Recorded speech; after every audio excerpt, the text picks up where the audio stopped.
In the heart of New York City, atop a glass skyscraper, lived Richard Lawson, a billionaire known for his cold demeanor and iron grip over his business empire. To the world, he was a symbol of power and success, but within the walls of his penthouse, he was feared more than respected. His staff walked on eggshells, terrified of making even the slightest mistake. Richard's pain was hidden behind his arrogance. Years ago, he lost his wife in a tragic accident, and since then, his heart had turned into stone. He threw himself into work, convincing himself that feelings were a weakness. One chilly evening, Richard came home earlier than usual. He was exhausted and frustrated after losing a major deal. As he entered the kitchen, he froze. His maid, Maria, stood with the refrigerator door open. Her hands trembled as she quickly closed it, her eyes wide like a child caught stealing. "What are you doing?" Richard's voice was sharp, cutting through the silence. I was just checking the fridge," Maria stuttered. Richard's anger boiled. "Checking the fridge? That's not your place. Do you think you can just take whatever you want from my house?" Maria's eyes filled with tears, but she said nothing. Richard's temper flared even more. "You're fired. Pack your things and get out." Maria tried to speak, but her voice cracked. "Sir, please." But Richard turned away, his heart hardened. He had no room for excuses. Hours later, as he poured himself a drink, Richard's butler, Mr. James, who had served him faithfully for 25 years, approached carefully. "Sir, if I may, there's something you don't know about Maria."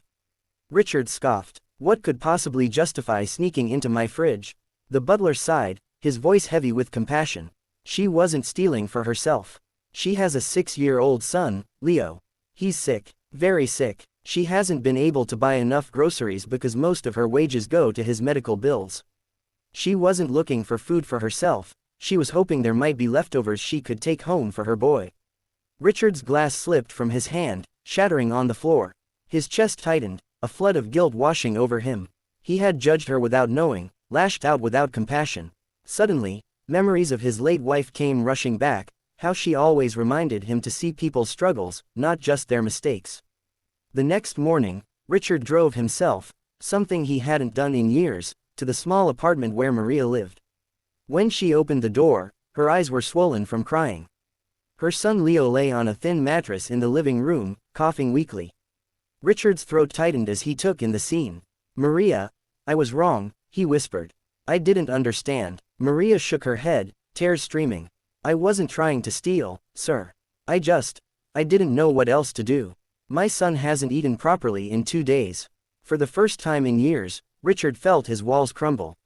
He knelt beside Leo, gently brushing the boy's hair back. "I'm sorry," he said, his voice breaking. "I didn't see you, but I do now." Overwhelmed with guilt and compassion, Richard didn't just rehire Maria, he transformed her life. He arranged for the best doctors to treat Leo, paid for his medical care in full, and moved Maria and her son into a safer home. Weeks later, as Leo recovered and laughter returned to Maria's face, Richard found something unexpected happening within himself. The emptiness he had carried since his wife's death began to heal, replaced by a sense of purpose. He realized that kindness, not wealth, was what truly defined a man. One evening, as Richard stood on his balcony, watching the sunset, Maria approached him. Her voice trembled with gratitude. "You saved my son, sir. I will never forget this."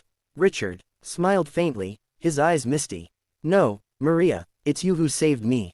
You reminded me of the man my wife always believed I could be." And for the first time in many years, Richard Lawson, the billionaire everyone thought was heartless, let his tears fall freely.